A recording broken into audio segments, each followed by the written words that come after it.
Hello, Frizzle Factorial, and welcome to my favorite video of the year. Because I absolutely love to track my reading and find interesting, fun trends, and through that also track my goals and try to improve my reading as a whole. So this is the big video of the year where I'm checking in on how did I do in 2024 at hitting my reading goals, at generally the trends in my reading life, and how do I want to change that and improve it for 2025? Looking at really interesting, fun graphs and trends that I'm fascinated by.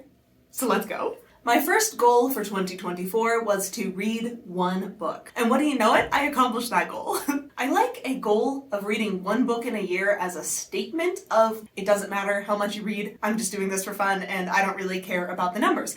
Well, I don't care about the numbers in that it's not like it's better if I read more. I do care about the numbers because I care about all the stats, which we're going to get into. So in 2025, my goal is also read one book. And wouldn't you know it, I'm currently on track to finish that very soon. In 2024, I actually ended up reading 163 books, and here are those. Broken up by star rating with blurry covers for you to look at a little bit. Okay, now let's look at the funner graphs, okay? So this chart is like a timeline. From left to right, we are moving through the entire year, and every single row is one book. So you can see when I read it, how long I read it, and it's color-coded for what I rated it. With red being 1 star, purple is 2 stars, blue is 3 stars, teal is 4 stars, and green is the 5 stars, baby. And I have so much fun looking at this graph, seeing really how long every book took me to read, how some of them are so minuscule that it's just like half a day little blip. And some of them take so long, for weeks and weeks I'm struggling through a book. And sometimes that's because the book is hard to get through, and sometimes that is because life shenanigans get in the way and steal my reading time. And you can also see as the slope of this graph changes, as different things happened in my life that gave me more reading time or took away my reading time, as I speed up or slow down overall in all the books. Here's another graph to look at the same general data of January to December, how much I was reading each month. The page numbers are not accurate, but I do keep very accurate page number counts on my own spreadsheet. So let's look at those. In 2024, I read 50,288 pages.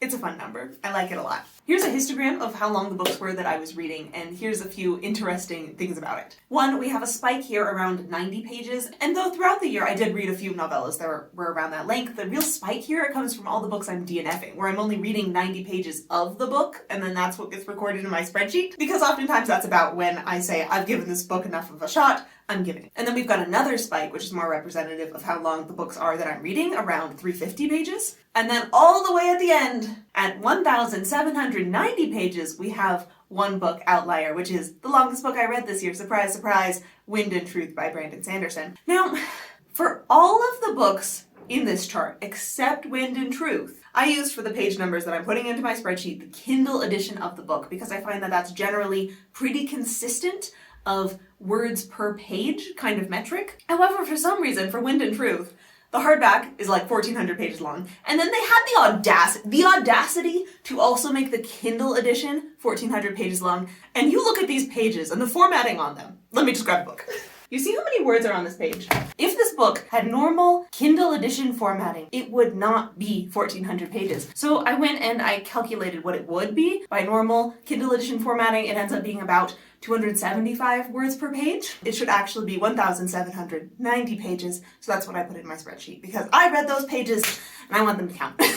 To me, the next most important stats is why I decided to pick up a book, where I found out about a book. And I've got some specific goals attached to this. So here's our pie chart of my 2024 reading. 9% were rereads, 31% was continuing on in a series, 4% was a personalized recommendation, like from someone in my day-to-day life or from someone in my comment section giving me a personalized book recommendation that they think I'd like. 6% of my reading was I picked up the book exclusively because I was trying to do a video project and no other reason, but it just came up on the list for a video project. 10% of my reading was because a book was hyped, not necessarily because a book was super, super popular, but because I specifically saw a positive review for the book that convinced me to pick it up. 22% of my reading was from a repeat author, and 18% of my reading was just browsing. I saw a cover or a blurb or something that caught my eye. And one of my goals for the year was don't follow the crowd, don't read too many big hyped books, because those don't always go super well for me, and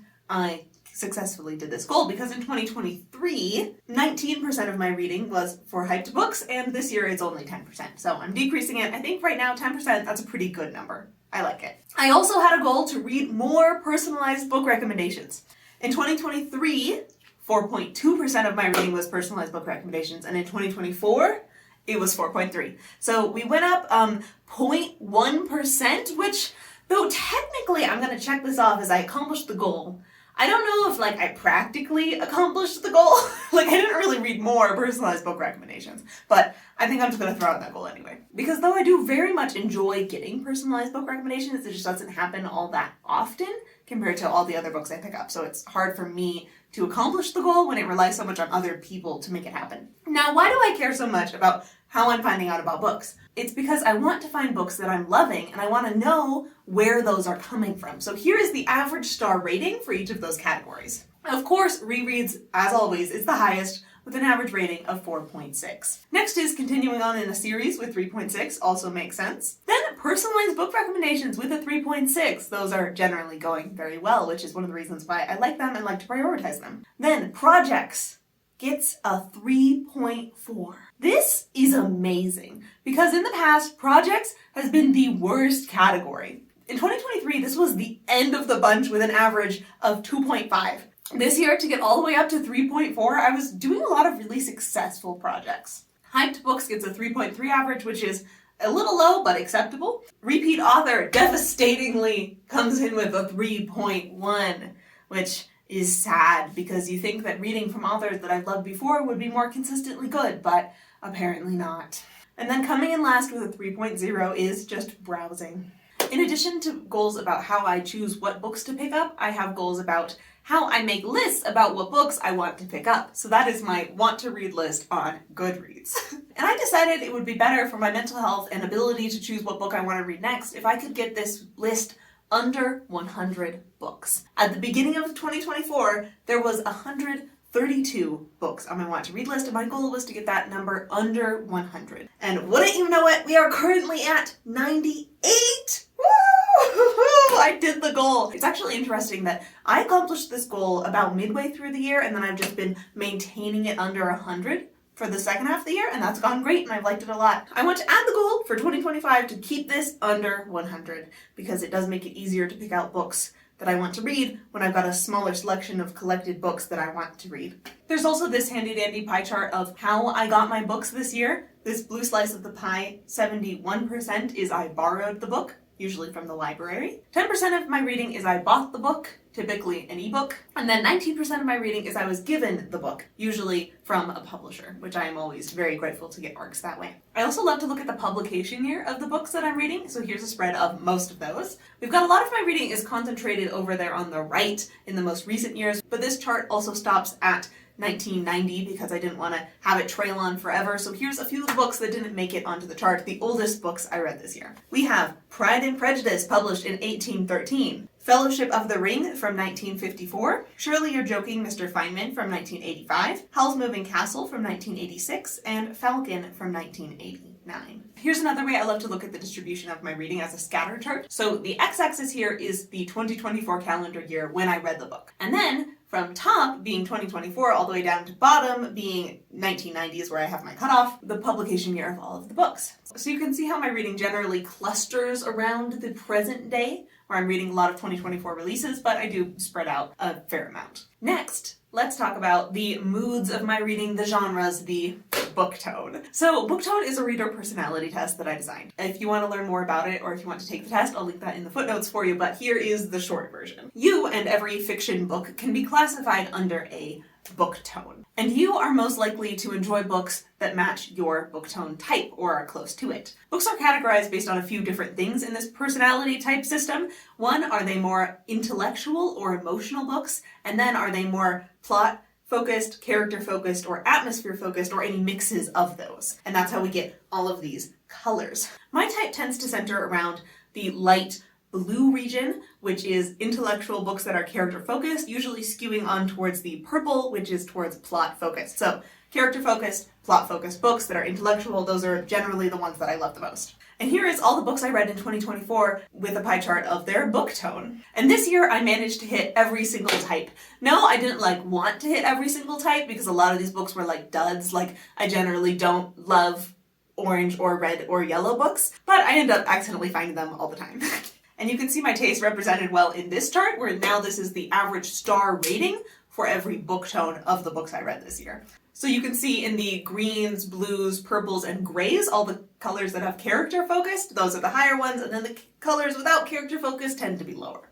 But we have a major upset to this pattern, because this is just my 5 stars of the year. Now, gray, totally expected. I always have 5 stars in gray. Purple, totally expected. I always have 5 stars in purple. Blue, totally expected. Green, totally expected.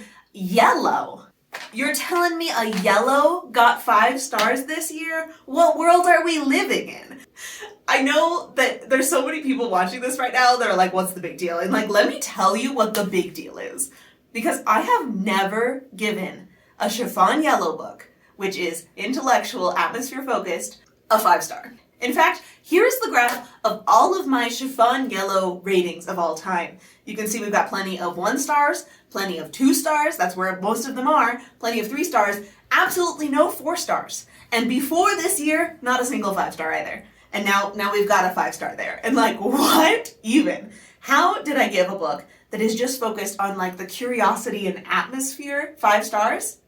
Well, that book was 𝐅𝐎𝐻𝐿, and that's my favorite book of the year. I read it twice. I love it so much. It's such a good book. And like, is my taste changing, or is 𝐅𝐻𝐿 just the exception? Like, are we going to see more chiffon yellow loves in the future year?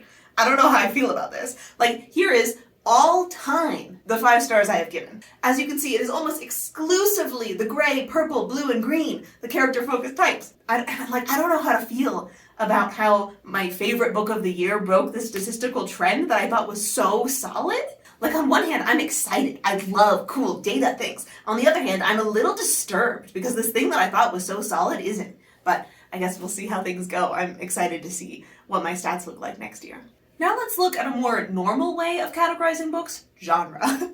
So here is how my genre breakdown went. I read so much fantasy that I've split it up into 3 categories, which is urban fantasy with 29% of my reading, high fantasy with 25% of my reading, and romantasy coming in with only 4%. I also read so much sci-fi that I've split that into 2 categories, which is typical sci-fi, 14%, and sci-romance, 9% of my reading. Then we have mystery/thriller/horror books with 1% of my reading, contemporary romance with 4%, historical fiction coming in at a surprising 6%, mostly because of the Veronica Speedwell series, nonfiction 8% of my reading, and a little sliver of a single book of literary fiction at the end.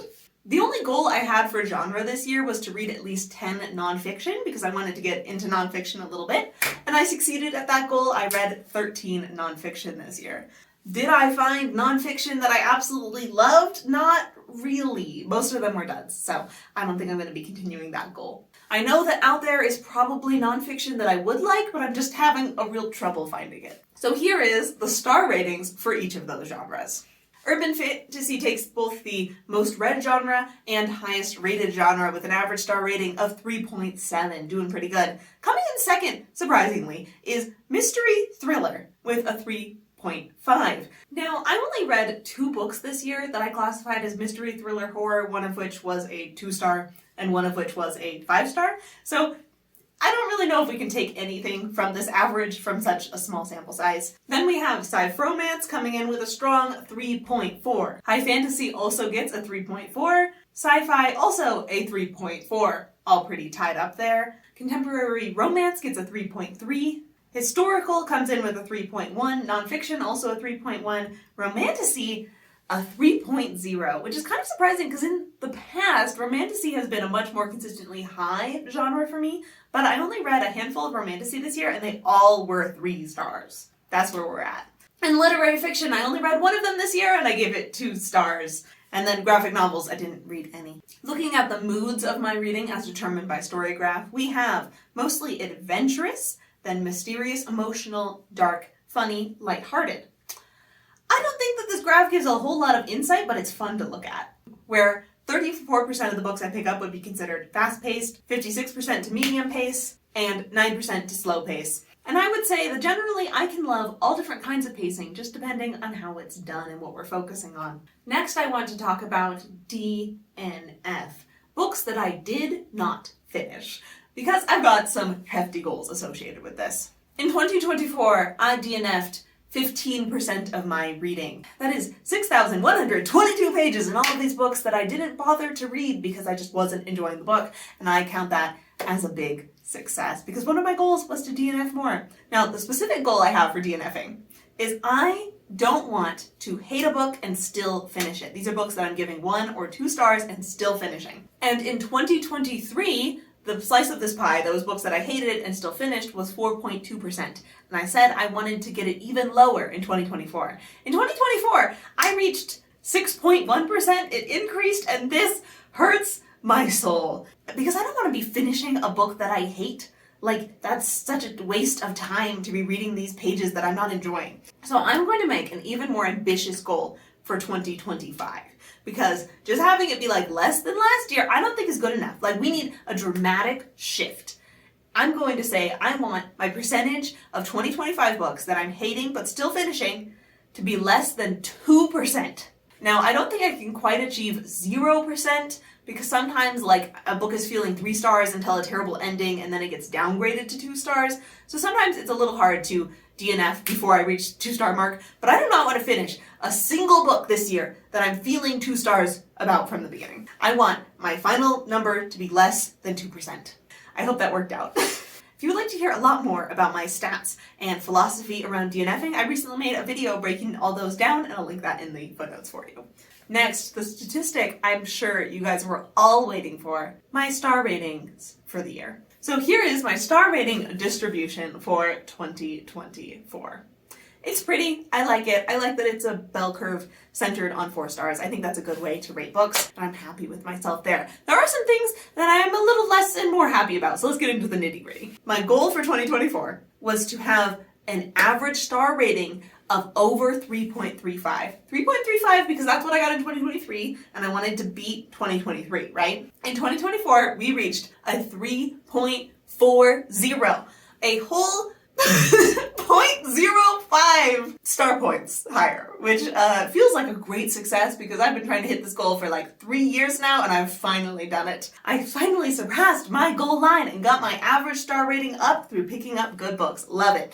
However, this year was a flop in other metrics, which I will now get into. In 2023, 13% of my reading was new 5 stars that I was finding. In 2024, despite having an average star rating that's a little higher, I'm only finding new 5 stars 8% of the time. And that, my friends, is too low. I want to be finding books that I'm loving, not just finding a lot of 4 stars that I'm like, yeah, that was good, I loved it. No, I want books that I'm like obsessed with. I want books that I'm loving.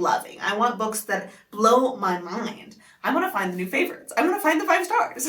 And I was thinking about, like, how do I accomplish this? I can't just set a goal that's like find more 5 stars because, like, I'm gonna be rating books honestly. A book is only going to get a 5-star rating if I actually feel like it deserves it. So, like, how do I find more 5 stars? And I just kept coming back to I just have to be faster and better about DNFing more. So I'm not wasting time on the bad books, so I have more time to find good books, which, when I think about it, actually critically won't actually increase the percentage of finding new 5 stars, but maybe it'll increase the overall raw number because I'll have more time to find better books. Getting in farther into the nitty-gritty of some star rating shenanigans for these books, let's talk about what the books were that were the highest and the lowest rated on Goodreads, and some interesting statistical trends that are broken by these books. So the books I read in 2024, the highest rated currently on Goodreads are, along with my star ratings underneath the book covers here, Riven Empire with a 4.75 out of 5,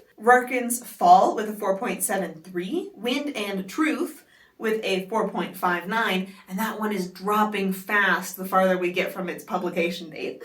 Into the Fire with a 4.60, Penrick and the Bandit with a 4.57, and Delivering Evil for Experts with a 4.53. Now, literally all of these books are sequels, which generally trend towards people rating books higher because the people who didn't like book 1 aren't going to go on to also read book 2 and give that a lower rating. Something that's also boosting a lot of the ratings of these books is that they are self-published books, so the readership is already very small. Looking at the books that I read this year with the lowest star rating, they go to Lady Macbeth with a 3.49, The Last Murder at the End of the World with a 3.67, A Dark and Drowning Tide with a 3.64, There Is a Door in This Darkness with a 3.69, When Among Crows with a 3.72, and Pride and Prejudice in Space with a 3.76. Now, all of these books that are so low rated, I got early copies of before they were published, before the star rating had dropped this low for any of them.